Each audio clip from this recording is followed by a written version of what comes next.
This is Matt with Hologram Electronics, back today with another episode of Chroma console sound from scratch. Today I don't have a guitar, instead I've got an electric piano. And this is a pianette electric piano, so it's quite small. It's got a different timbre than something like a Rhodes or a Wurlitzer. A lot more in the mid-range, I would say, but what does that matter? Anyway, before we get started, I thought maybe it would be cool to go through some of the presets that we made in the previous episodes, but test them with electric piano, and also give you a taste of how to navigate through the presets in Chroma console. So this is that first effect that we made in the first episode, where we've got active right now, sweeten, and cassette, which is going to sound like this.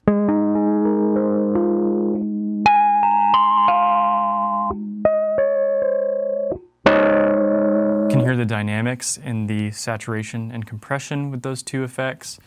We press this foot switch from that episode. If you haven't seen it, we use the dual bypass feature, wherein we've got these two modules routed to the bypass foot switch. So when we press the bypass foot switch, those are the only modules that are coming on and off.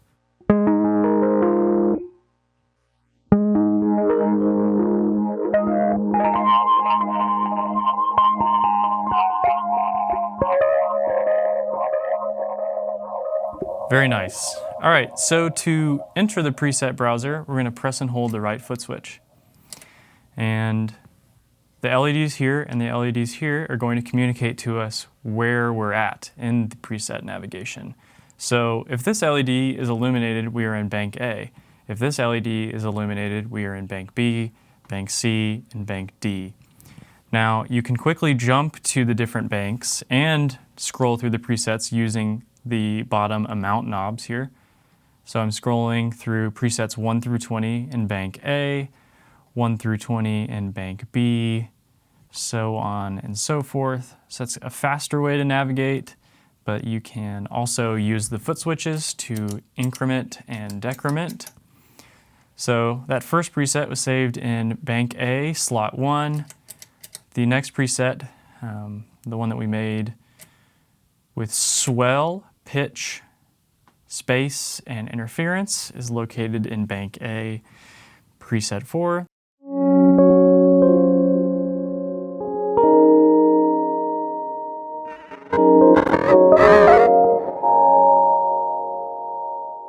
Let's just hear swell and space here. So you can hear that slow volume onset, as opposed to turn that up. Then you bring in that interval. You're making some smarter sounding chords. I couldn't even tell you what that is. I don't even know what I'm doing on the electric piano, to be totally honest with you. But without further ado, let's make a preset with one. Okay, so we're in a blank preset, just real quick. You know you're in a blank preset when you scroll to a slot and all these LEDs illuminate in white. That means it's blank. If you scroll to a slot and you see colors, you're seeing the effects that are saved in that preset. Shows you briefly and then goes back to show you what bank you're in. So let's go to a blank preset. So I've got all of my effect controls at 0 or minimum. Here is our dry signal again. Start by turning mix all the way up, and we're going to engage the vibrato effect.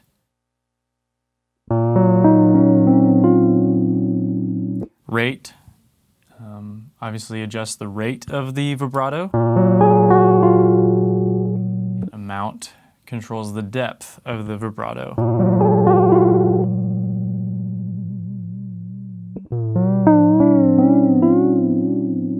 Pretty extreme. Let's dial the amount back to something like that. And then now let's adjust the drift parameter of vibrato by entering the secondary menu. Now drift for vibrato is going to do a few different things. The first thing it's going to do is, by default, drift is at 0 and it's a straightforward sine wave vibrato modulation. As we turn drift up, we're going to be changing it from sine wave increasingly more towards a random waveform, but it's also going to add quite a bit of stereo width. Yeah, so you can hear that there, drift all the way down, drift all the way up.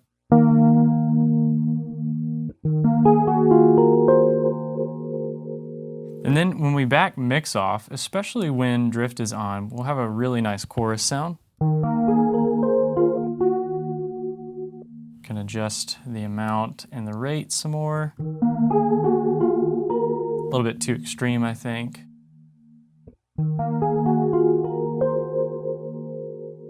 Yeah, that feels really good.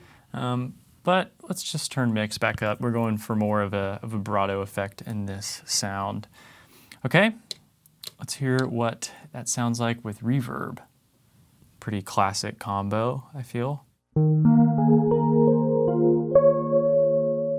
Let's maybe dime the reverb time.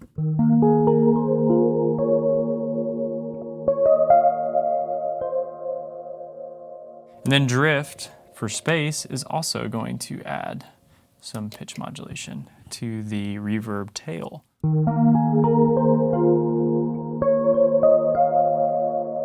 Turn mix all the way up. Let's hear what that sounds like.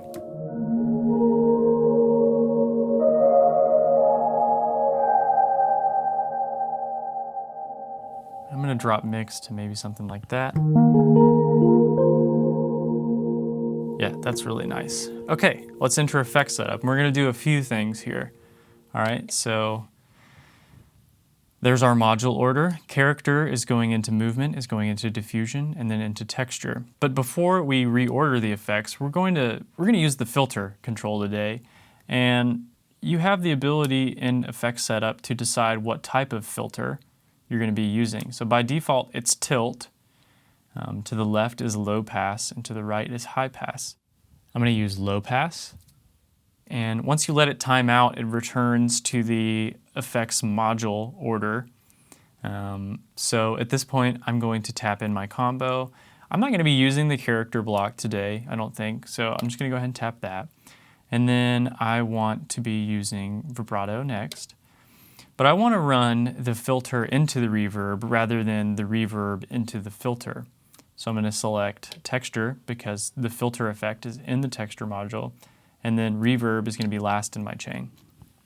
Okay, so let's turn down the reverb for a sec. Engage filter. Now we don't hear anything because the amount knob is all the way down. It goes from all the way open when it's in low pass.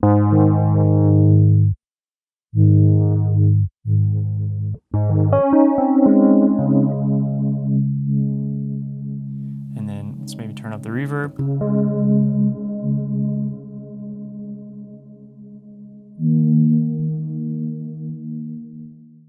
What I want to do is almost create a tremolo with the filter effect by recording some gesture movements. So what I'm going to do is, you can hear that. I want to record that motion. So if I enter gesture and do that for a bit.